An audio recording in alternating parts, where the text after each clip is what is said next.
চন্দনেশ পৌরসভা এলডিপির উদ্যোগে আইন শৃঙ্খলা বিষয়ক মত বিনিময় সভা। যাদের জীবনের বিনিময়ে, হাজার হাজার প্রাণের বিনিময়ে এই বাংলাদেশকে দ্বিতীয়বারের মতো স্বাধীন করে আমাদের ছাত্র ভাইয়েরা, ছাত্রী ভাইয়েরা, স্বৈরাচারী সরকারের হাতে আমাদের দেশটা ছিল জিম্মি, জনগণের কণ্ঠ ছিল বন্ধ। শুক্রবার চন্দনেশ পৌরসভা এলডিপির উদ্যোগে আইন শৃঙ্খলা বিষয়ক মতবিনিময় সভা শাহ আমিন পার্কে অনুষ্ঠিত হয়।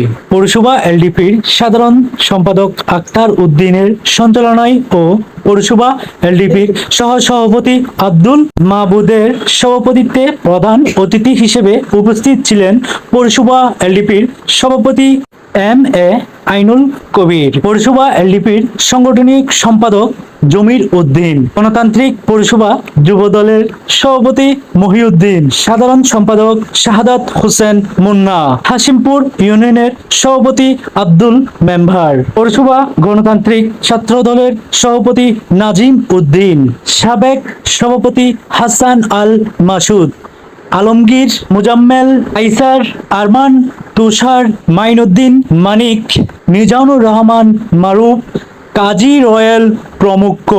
এই সময় প্রধান অতিথি বক্তব্যে বলেন, নেতাকর্মীদের নাম দিয়ে উপজেলার বিভিন্ন এলাকার সংখ্যালঘুদের ঘরবাড়িতে হামলা, লুটপাট করেছে আওয়ামী সন্ত্রাসীরা। এইসব সন্ত্রাসীদের মাঠে থেকে ঐক্যবদ্ধভাবে প্রতিরোধ করার জন্য সবাইকে সজাগ থাকার জন্য নির্দেশ দেন। লিবারেল ডেমোক্রেটিক পার্টি এলডিপির chairman doctor colonel Oli Ahmad.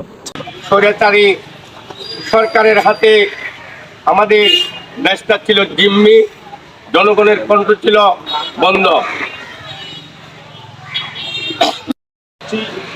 যাদের জীবনের বিনিময়ে, হাজার হাজার প্রাণের বিনিময়ে এই বাংলাদেশকে দ্বিতীয়বারের মতো স্বাধীন করে আমাদের ছাত্র ভাইয়েরা, ছাত্রী ভাইয়েরা, কত মা সন্তান হারা হয়েছে, কত বোন ভাই হারা হয়েছে। দিন চলেছে, আপনারা নিজের হাতে আইন তুলে দেবেন না, এটা আমার নেতার সাথে কথা হয়েছে।